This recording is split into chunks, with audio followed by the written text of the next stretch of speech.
This is Optimal Finance Daily, episode 2380, The Red Queen of Investing by Nick Maggiulli of $dollarsandData.com.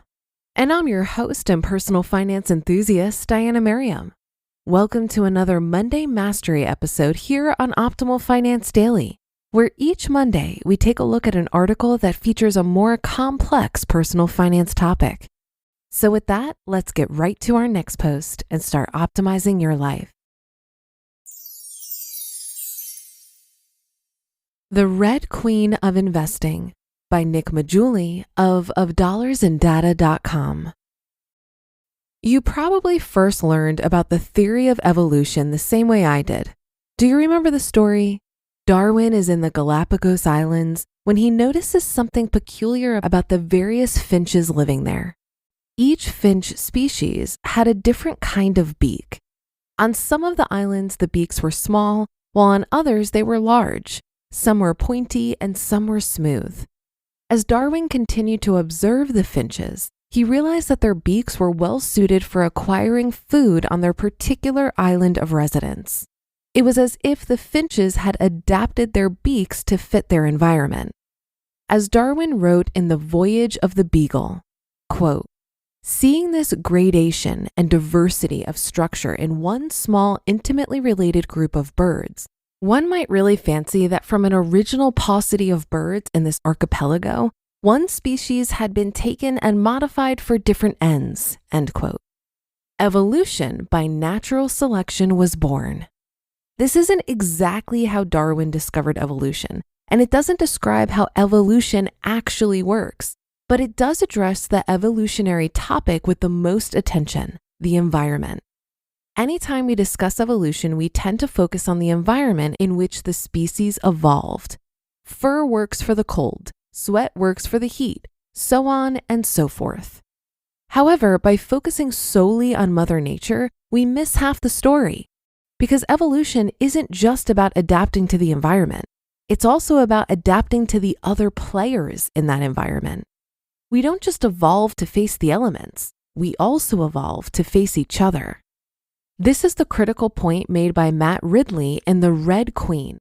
In the book, Ridley argues that there is an evolutionary arms race between predators and prey, parasites and hosts, and even males and females. This ongoing conflict implies, as Ridley suggests, that the struggle for existence never gets easier. As Ridley states in his book, quote, "One of the peculiar features of history is that time always erodes advantage. Every invention sooner or later leads to a counter-invention. Every success contains the seeds of its overthrow. Every hegemony comes to an end. Evolutionary history is no different. The faster you run, the more the world moves with you and the less progress you make. Life is a chess tournament in which if you win a game, you start the next game with the handicap of a missing pawn," end quote. Named after the Red Queen from Lewis Carroll's Through the Looking Glass, the theory implies that you cannot stop adapting. You have to run as fast as you can just to stay in the same place. Just like the evolutionary arms race that Ridley describes, there is an investor's arms race going on as well. Once an investor finds an edge, it's only a matter of time until others figure out that edge and start copying it. Long-term capital management, LTCM, learned this lesson the hard way, as explained by Sebastian Mallaby in More Money Than God. Quote, "Even though long-term shrouded itself in secrecy, routing its trades through multiple brokers so that none of them could understand its bets, an army of imitators had pieced together much of its strategy. The upshot was that LTCM's large portfolio was mirrored by an even larger super portfolio created by its disciples, meaning that LTCM's trades were monstrously crowded," end quote. These mirror trades were partially what led to LTCM's demise when it couldn't exit its positions without causing markets to tumble. What had worked for LTCM for years suddenly stopped working. Sheila Kolhatkar described a similar arms race among hedge fund managers who used expert networks to try to gain better information on public companies in her book, Black Edge. Quote, The use of these expert networks was widespread in the hedge fund industry, Once a few funds started using them, everyone else had to do so as well to try and keep up with their competitors, end quote. But even this wasn't enough for some funds who eventually turned to inside information, such as Black Edge, to gain an advantage. Kolhatkar again, quote, when the incentives were so huge and you had so many funds competing to the death, all of them with the same Wharton-trained wizards on staff, the same state-of-the-art technology systems, the same expert network consultants, the same greed and determination, how else could you rise above everyone else and beat the market year after year, end quote. Move, countermove, and the Red Queen rushes ahead. But this isn't just a reality for hedge funds and traders. Individual retail investors have to deal with the Red Queen as well. Consider how much investing has changed over the last century.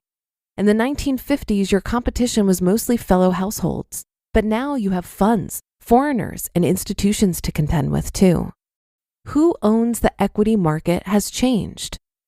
What impact will this have on retail investors? Does it present new risks? If so, what kinds?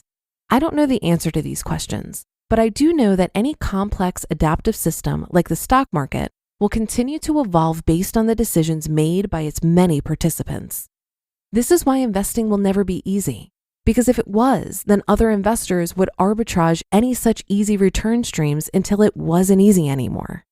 This explains why buy the dip will continue to work in this relentless bull market until it doesn't, or why gaining more information is advantageous until everyone else has that information as well. Back and forth, yet the Red Queen never tires. You have to earn it. With the advent of low-cost indexing and diversification, investing has never been easier, right? Possibly, but maybe not. It seems quite plausible that retail investors are taking less risk now than they used to, so they should expect lower returns. You may not agree completely with the logic, but would you be surprised by it if it were true? To echo what my colleague Michael Batnick recently asked, why should you get reward with no risk?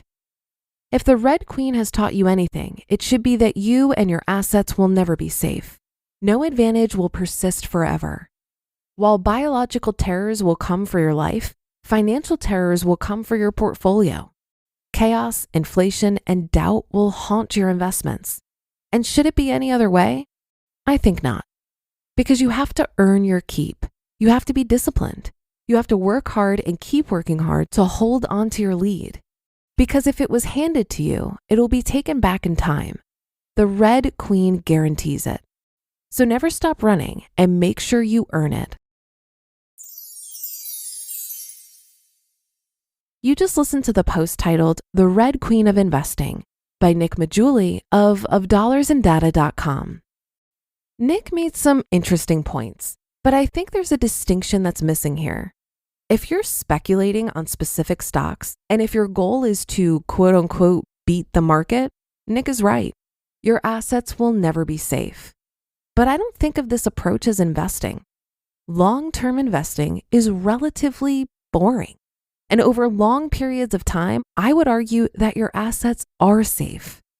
The purpose of investing is to reach a financial goal over time by leveraging the power of compound interest. And you don't need to beat the market to do that. You can simply match the market. I was listening to a recent episode of the Earn and Invest podcast, where author J.L. Collins, yes, the man, the myth, the legend, was talking about how much the act of investing has changed since he started investing in 1975. He claims that it simply hasn't changed. The principles of investing are timeless, and they have been remarkably consistent for 150 years, because investing at its core is a long-term game. The short-term changes and trends of what works and what doesn't work really only apply when you're speculating for short-term profits. If you look at total market annualized returns over any 20-year period between 1872 and 2018, they're all positive, according to the measure of a plan, which calculated real total returns for the index by taking into account dividend reinvestments and adjusting for inflation. We talk a lot about optimizing on this show. we want to optimize the gap between our income and our expenses to allow our money to make more money through investing. So it might seem logical that we want to optimize our investment returns as well. But I personally have opted to be a pretty lazy investor because I recognize that the fluctuations of the market are outside of my control and don't matter over the long term. My efforts are much better spent working to increase the gap between my income and expenses versus messing around with my investment portfolio. And that concludes another installment of Optimal Finance Daily. Thanks as always for joining. Have a great rest of your day, and I'll see you tomorrow where your optimal life awaits.